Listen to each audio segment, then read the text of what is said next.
దేవ గారు, కులం అంటే కుల నాయకత్వం రాజకీయాల్లో నాయకత్వం వహించే వాళ్ళే చేయగలుగుతారా? రాజకీయాలకు అతీతంగా ఉండే వాళ్ళు కులానికి నాయకత్వం చేయగలుగుతారా? అంటే మీ ఆలోచన ఏంటంటే, ఇప్పుడు వాళ్ళు శాసనసభ్యులుగా ఉన్న వాళ్ళు కులానికి ఏం చేయలేకపోయారు, దానివల్ల ఓడిపోయారు అనేది అంటా ఉన్నారు. ఇప్పుడు చాలా మంది పోటీ చేశారు, అంతకుముందు ప్రాధాన్యత వహించారు కులం నుంచి ప్రజాప్రతినిధులుగా, ఇప్పుడు ఓడిపోయారు వాళ్ళు గత ఎన్నికల్లో మీరు ప్రస్తావించిన అంశాల్లో. ఇద్దరు మాత్రమే గెలవటం జరిగింది. అందులో కొండా సురేఖ గారు ఒకళ్ళు, మిగతాది ఆది శ్రీనివాస్ గారు. బీజేపీ నుంచి పోటీ చేసిన మున్నూరు కాపు కుటుంబ సభ్యులు కూడా ఓడిపోయారు.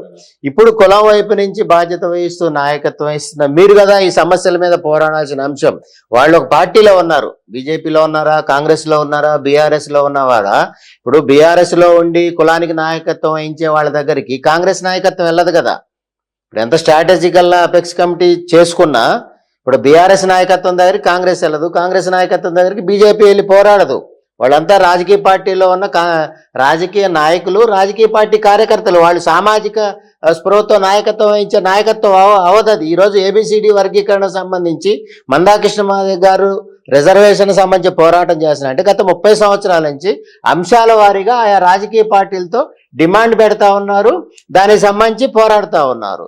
అదే సిస్టంలో ఏదైతే తెలంగాణలో ఎక్కువ శాతం ఉన్న మున్నూరు కాపుల పట్ల రాజకీయ పార్టీలు విస్మరిస్తూ ఉన్నాయో, దూరంగా పెడతా ఉన్నాయో, దాని మీద పోరాడి వాళ్లతో డిమాండ్ల సాధనతో తెలంగాణ మున్నూరు కాపు సంఘం ఎటువంటి డిమాండ్లతో ఆందోళనకు సిద్ధమవుతుందా లేదా, ఆందోళన చేస్తుందా లేదా రాష్ట్ర ప్రభుత్వంతో సానుకూలమైన చర్చలు జరిపి పరిష్కరించుకుంటుందా?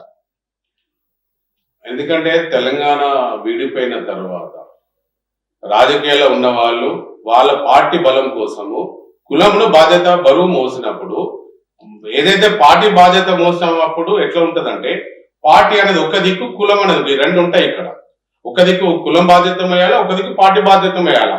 ఎందుకంటే నువ్వు కులం ఉంటేనే పార్టీలకు వెళ్ళగలిగినావు కదా ఎవరైనా కూడా. ఈ రోజు మీరు చెప్పండి, ఈ రోజు ఇంతమంది కూడా ఒక ఎమ్మెల్యే కూడా కుల బలం లేకుండా ఈరోజు ఇండిపెండెంట్ గా పోలేరు ఎవరు కూడా.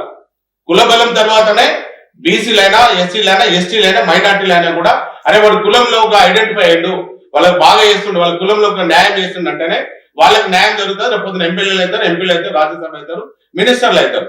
ఈ రోజు మేము కూడా ఏం చేస్తామంటే, కమలాకర్ గారు బీసీ శాఖ మంత్రి వర్యులు, మరి వారు న్యాయం చేస్తారు అనుకున్నాము. ఈ రోజు రవిచంద్ర గారు కులం కోటలో ఎంపీగా అయినారు. వాస్తవం చెప్పాలంటే ఈ కులంలో ఇంతమంది ఉన్నారు. రాజ్యసభ మండ ప్రకాష్ గారికి ఎట్లా ఇచ్చినారు కేసీఆర్ గారు, ఈ రోజు కూడా కులంలో కూడా రవిచంద్ర గారు, వీళ్ళంతా కొండదేవయ్య గారు, వీళ్ళంతా ఒక యూనిట్ ఉన్నారనుకుని రాజ్యసభ ఇచ్చినారు. వారు ఆ గౌరవ అధ్యక్షులు ఉన్నారు. అఫేర్స్ కౌన్సిల్ చైర్మన్ కమలాకర్ అన్న గారు ఉన్నారు. వీళ్ళిద్దరి ద్వారా కులంకి ఏం జరిగింది అనేది ఈ రోజు నా మీద ఒత్తిడి. నేను కూడా మేమంతా బంధువులమైనా కూడా ఈ రోజు నాకు పోరాటం చేయాల్సిన పరిస్థితి వచ్చింది.